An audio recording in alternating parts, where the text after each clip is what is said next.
Hello, everyone. My name is Claire Rumore, and I am co-director and senior faculty member at the Shakti Shiva Academy.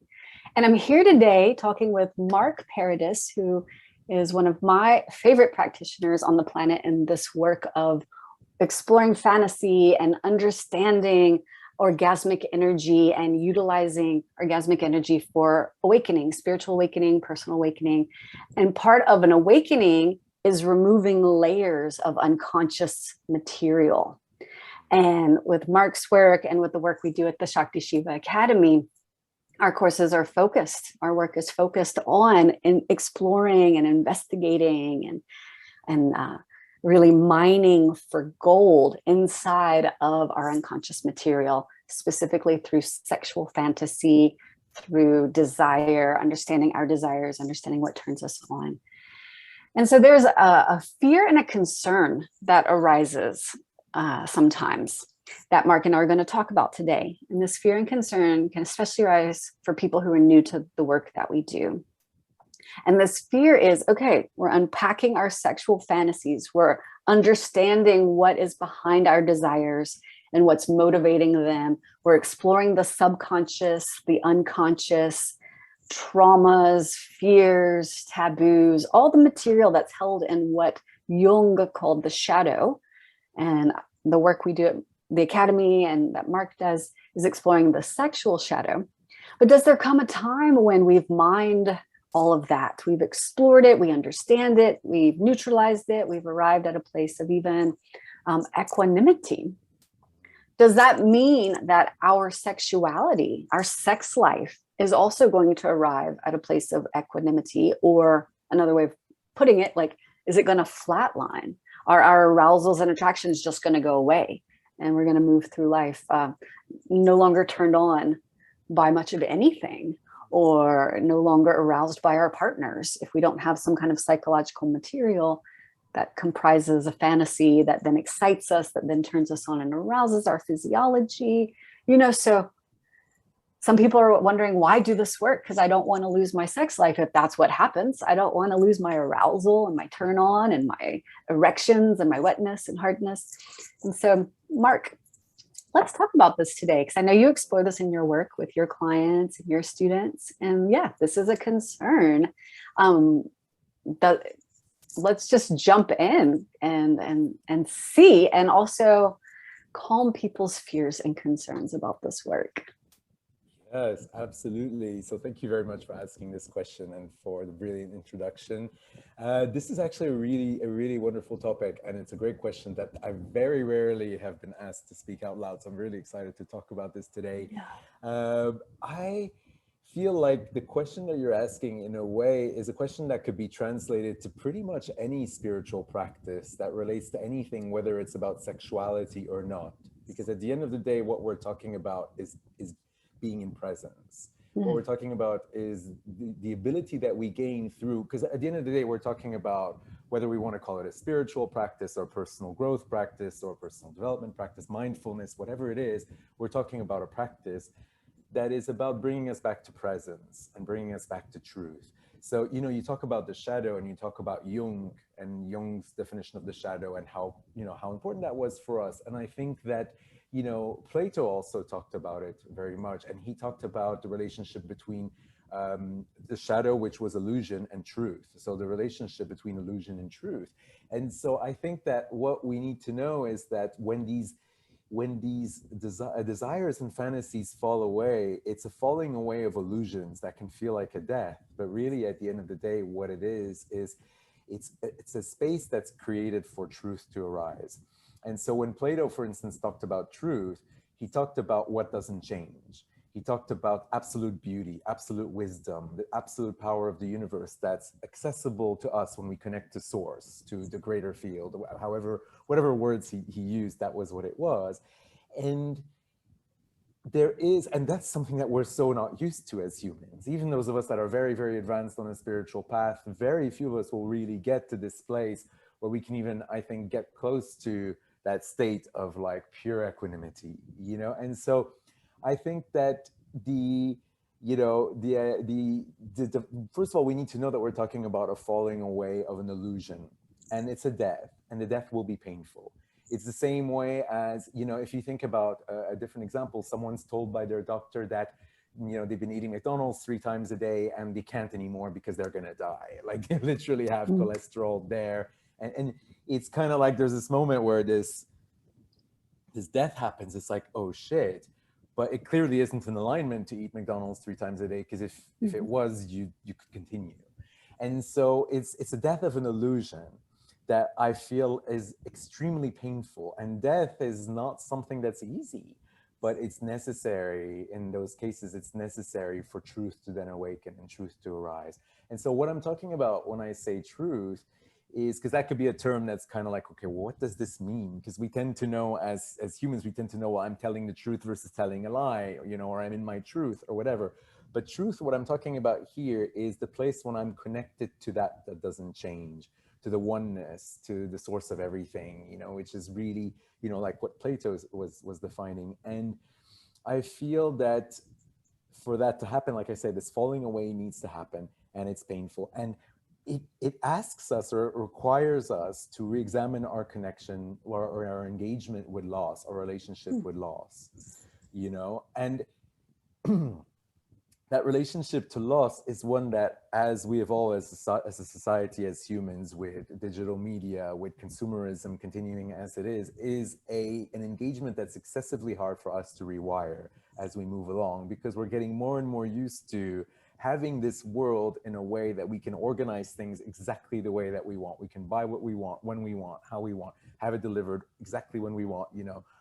And so we're built, and you know, we go on Instagram, we go on Facebook, and we can tailor the way the world looks for us so much. So we're creating these pathways in which it's becoming more and more difficult for us to handle loss, to handle us not having what we want, you know. And then we get shown these massive crises where, oh, we kind of don't have a choice. You know what I mean? But I guess what I'm trying to say is that it's a huge invitation for us to re-examine that relationship to loss. And I think that for me has been the biggest lesson that's transformed everything in my life. It's extremely, extremely difficult, but it's about building trust. Because when we can sit with that place of void, so that's what we're talking about here, is void. It's that place where there's been a loss, and I actively choose, because if I'm on this path and that loss happens, I'm actively choosing not to fill that void with something else, because I could fill that void with another fantasy. Because to answer the question in a different way, it does happen very often that people come to me to do sessions about a specific fantasy, and after a few months that fantasy falls away, and then another fantasy will come up, because we're a kaleidoscope of fantasies and desires that are interesting for us, which is wonderful. And I've very rarely seen people who got to the point that there was nothing left, like no fantasies left. But I could imagine it happening. And I have seen people be in places where the void came and it felt like nothing else was coming right away. And I think, like I said, it's about cultivating a trust, a deep trust. And when we can manage to cultivate that trust, what happens is that we cultivate a deeper connection to abundance. And when I'm talking about abundance, I'm not just talking about money. I'm talking abundance in the sense of understanding that there's always a flow, that from void, something will always arise. From emptiness, something will always, from stillness, all life will emerge. You know, it's like the concept of the Tao, that from, you know, from the infinite, from the feminine, from the void emerges life, emerges the container. So I feel that if any of us are ever lucky enough to get there, so please, if ever you know someone who does, send them my way. But if ever anyone is lucky enough to get there, I would say you're lucky enough to get to be one of those people that gets to sit with that place of void and cultivate what I think is a deep sense of trust that will probably transform your entire life. Yeah, and it sounds like a deep sense of truth too, knowing that I don't need and I am not these fixations that are external to me that I've put so much energy into identifying with or identifying as. And I love what you're saying about the void and cultivating a comfort with loss and emptiness and the falling away, because we do so much chasing our tail of avoiding whatever it takes to avoid that loss. And it keeps us running in circles. You're touching on to one of my favorite topics here, because you also mentioned truth. We said trust and we said truth. And this is the other thing, is that fear of loss is one of the number one thing that keeps us out of our truth. And what we're talking about here, the work you guys do at the Academy, what I do, what we're here to do is to help people be in their truth, because that's what I believe we're all here for. That's what I feel we've been put on this planet for us to transcend and transmute what it is we need to transmute, for us all to be in our truth somehow. And for that to, and that the number one thing that keeps us from our truth is the fear of loss, because with fear of loss, that's when I feel I need to compromise this. Otherwise, I will lose this. I will lose my job if I don't do this. I will lose my partner if I don't do this. I will lose all my money if I can't keep this up. And so we sacrifice so many facets of our truth out of fear of loss, and it affects every part of our life. And that's why I think that those of us who have the invitation and the ability and the willingness to sit with that loss, that fear of loss, and be able to transcend it, can really hold a key to massive transformation happening in every other area of our life. Yeah. Let's talk about what happens when we're in this process and the nervous system starts to unwind. Like we start becoming more comfortable with, yes, loss is inevitable. There are seasons of fullness and then emptiness, and cultivating kind of very much a capacity to hold it all. So like an equanimity, like I'm in a season of abundance and fullness. I'm in a season of loss and emptiness now, and not favoring or pushing away either.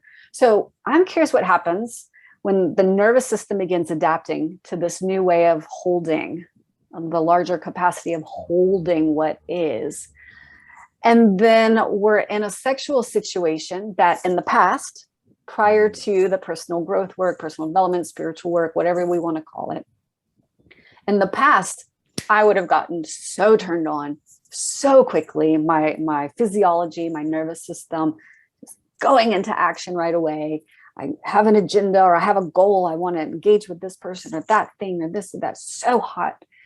And when we start cultivating the ability to hold sensation, hold big emotions, maintain a centeredness and not flop over or get pulled in the direction of hot and heat and fast and now, does that mean we lose the excitement? I guess that's at least the mundane question here. Do we start to lose the excitement that once motivated our sexuality and our sex drive and our sexual encounters and made those super hot?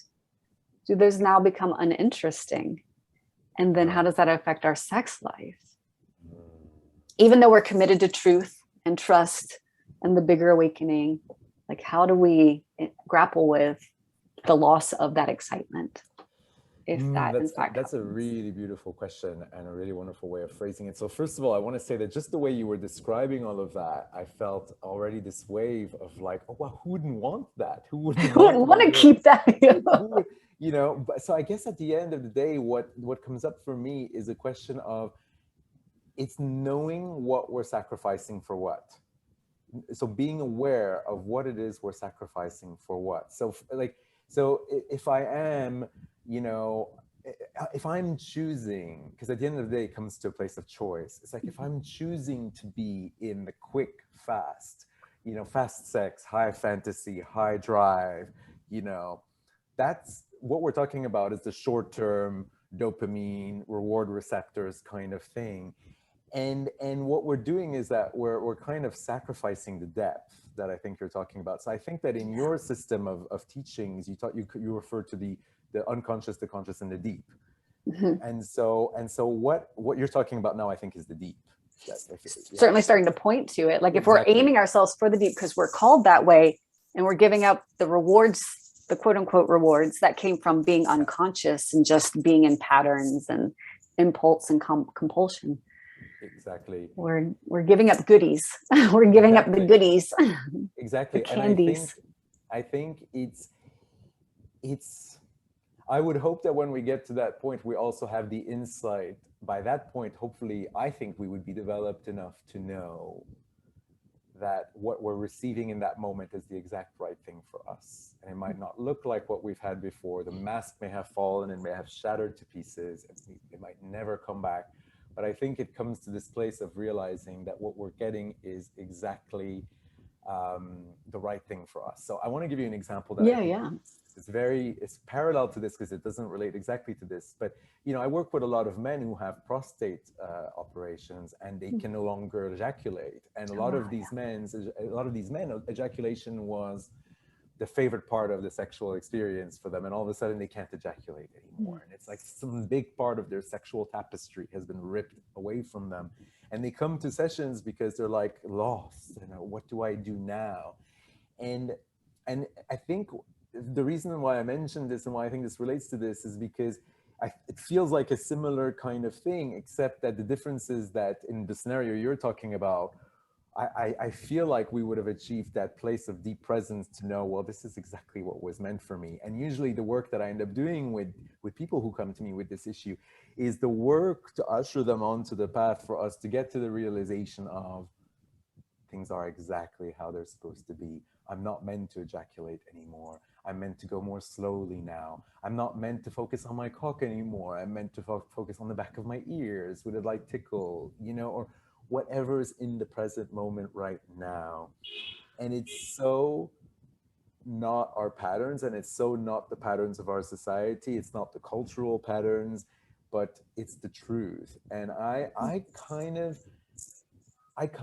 hope that if someone did get to that place, they would have the power, the foresight, and the ability to sit with it and just be able to find that place of, this is exactly what is supposed to be for me. And if they can't, my invitation would be to sit in whatever practice they do and ask and say, okay, I feel like I'm not seeing this clearly here. Show me. Like, show me where this is the right thing for me, because I've been doing all this work. I got to this place. This must be the right thing for me because this is what I've been aiming for. But a part of me doesn't really feel like this is it. A part of me seems to be holding on to some old pattern. So show me what I'm not seeing. I feel like when we get to that space, which is so advanced that you're talking about, I think that we have the opportunity to enter in a dialogue with our essence, our truth, our source, God, whatever it is we want to call it.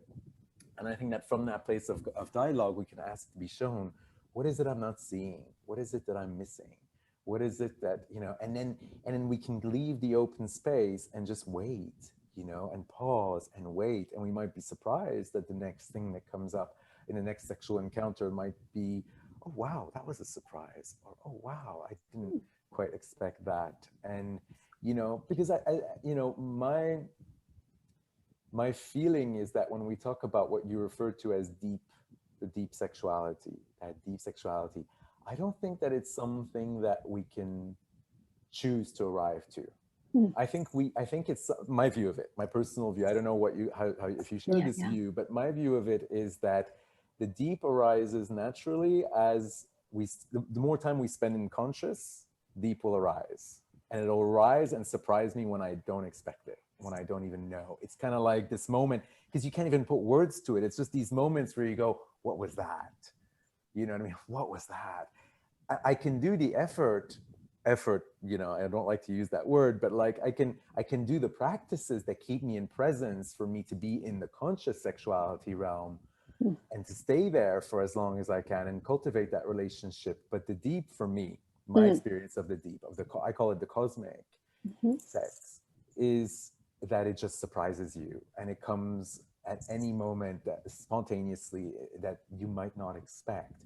And so it's about being open to that surprise. It's about being open and cultivating the field so that it's like, oh, wow, yes, like that was it. And I never imagined it could be like this. Like, we spend so much time imagining sexual scenarios. That's a lot of the work that we do with the fantasy work is what I like, write it down. What's this? What's that? What would you want to do next? What's super hot? What's turning me on? And that's an important part of the process. But I think like everything in life, like every aspect of our life, what the universe has in store for us, the surprise, the spontaneity, that is the discovery of something we would have never imagined, something unimaginable, that's where the true treasures are, you know. And I don't think, and I don't think we can imagine them, you know. So I think we need to cultivate a relationship to the fact that that's what's available. And we can't even imagine what it is. And, you know, I actually consider that, I call that sex magic in my language, but I know it's not the normal term of sex magic that most people use, which we don't even need to get to now. But for me, that's what I call sex magic. It's this place where through acts of conscious sexuality, I've been served something that's beyond anything I could ever imagine, that I would have ever thought I imagined. And so I think the practice is to just know that that's available, know that there's something greater. And I think that what we're talking about too is cultivating presence. You know, I think we mentioned that earlier, and not presence just in the sense of not being in the past and not being in the future and the now, you know, like we talk about the now, or Eckhart Tolle talks about the now. But I mean, the presence in terms of like, when I truly am in the now, I transcend all time space, all time space reality that's limited. I'm in the field, I'm in the infinite, I'm in the void. That for me is what presence is. And I think every good spiritual practice is about taking us to that place of presence. And I think the first time we encounter it, we probably are extremely bored. I think that's the point, the piece to highlight is that when we come from this place of high arousal, high excitement, high fixation, and high predictability, meaning I know my body responds this way to that thing, so I like to do it again and again because it gets me off and it's super hot and I love the way I feel, even though that excitement lasts for, you know, perhaps 10 seconds, as opposed to what else is possible when you're in the void or in presence. You can float, quote unquote, float or maintain that state for hours.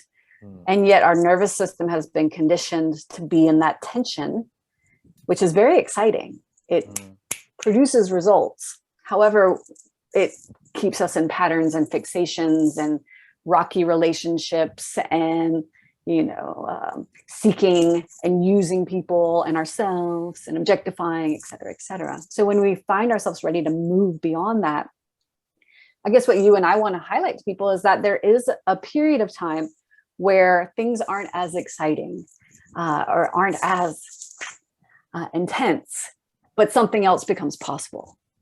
And I think that period of time doesn't have to be as long as we think. As people might fear. As people might fear, exactly. Yeah. And I think you're touching on something really important with what you just said. It's the relationship between seeking and satisfaction, which I think is a really important relationship for all humans at the moment and at this moment in life, in the course of our history.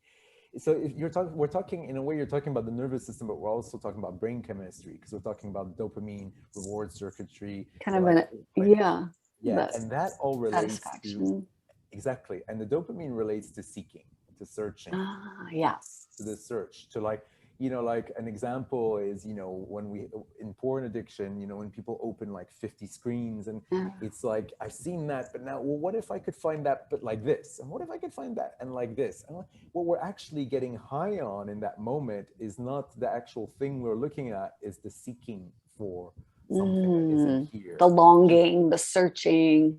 The longing, the searching, it's the seeking that we're excited about. And so we're seeking, we're nourishing. And that's the thing we need to understand, is that we're nourishing from the seeking.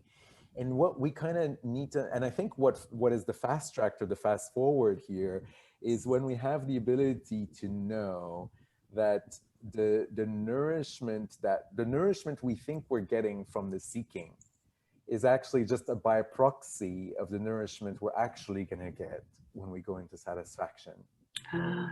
So the seeking kind of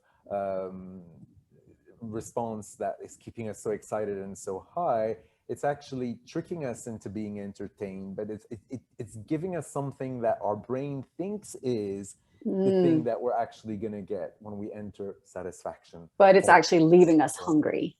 But it's leaving us hungry, and the more we stay in that place, the more we stay in that place of disconnection from wholeness and disconnection from our truth. And we stay hungry. Yeah, exactly. Hungry. Hungry for truth, hungry for connection. Yeah, and I don't mean to put it down, because it's, you know, it's where a lot of people are, and there's just different ways of exploring it. And I don't think that being hard on ourselves is one of them. I think that it's important for us to just know what else is available. And I think a really important thing in this process here, whatever part of the process we're in, is to know that those of us who are on this journey that we're talking about today, we kind of have a lot of strikes against us, because as soon as you leave the house, as soon as you open your computer, as soon as you interact with anyone else, what we're meeting is a world that's run by this searching, by the reward circuitry of the By the dopamine hunger. high and the hunger and the this and then that, you know. Yeah. And so we need to meet that part of ourselves with a lot of compassion and love and kindness, you know, because it's not the way of our society at the moment, and it is the other path, and it gets challenged very easily, but not just by ourselves, but as soon as we step into any other interaction, whether it's on our computer or out in the world or whatever. And so I think it's super important for us to be kind with ourselves, but also I also feel that the universe, and I refer to the word universe a lot, and this kind of realm, but it will offer us, I think, when we're getting ready to be in that place, it will offer us these glimpses of something so beautiful and pure. It's like these orgasms that happen when you're not even in any sexual context at all, you know, and it'll just offer them to us in these moments, and we get these glimpses in these moments where we realize that's what it is.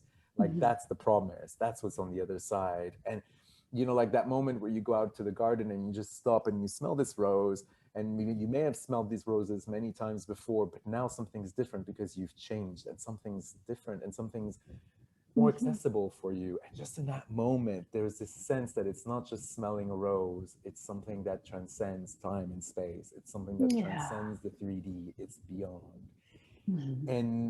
And we get, and I think that as we move on this path that you're talking about, moving towards where you're talking about going, we do get those glimpses. And I think it's really important when we do to acknowledge and honor and go, that's what I'm doing this for. That's where I'm That's going. why I've given this up. That was so exciting, but I'm getting this instead, which is more about long vision, long term, instead of, like you mentioned, the quick short term burst of excitement. There's something steadier. Yeah. And to feel how it feels in my body, to feel how I feel in this moment, smelling this rose, versus how it feels in my body, because the body doesn't lie, you know, like the body keeps the score, as it famously says. And it's the truth. It's like, if you are in this space of seeking and you're searching, so let's say we use those two examples of searching for the porn and having the 50 screens open on your computer, versus just delighting in the expanse of the scent of a rose that transports you into the infinite. You know, like on the surface, it seems boring compared to all the stimulation. However, when you're able to be in an experience like that, the 50 screens don't compare one iota. They can't. And the truth of that lies in your body. The truth of that lies that when I'm in that presence with the rose, the way I feel in my body, it's like, it might be electric, or it might be vibrations, or it might be this like, just like this flow of energy that just feels resonant. You know, like a Christmas tree that you just flick a switch and all the lights turn on at the same time, and it's just this like, you know, while the porn and the 50 screens might feel great in the mind, but if you were to go into your body in that moment, you're probably hunched over like you're not even in your body. Probably you're not in your body, and if you were to go in your body, you'd probably be like, what am I doing this for? Exactly. And like you were saying, and not to shame any place that any of us is at, because these are genuinely stages and phases of development that we all pass through. Like there's very few people that pass, you know, kindergarten or primary schooling and jump straight into high school. You know, we're all on this graduated path, and it's very important to go through each of the stages.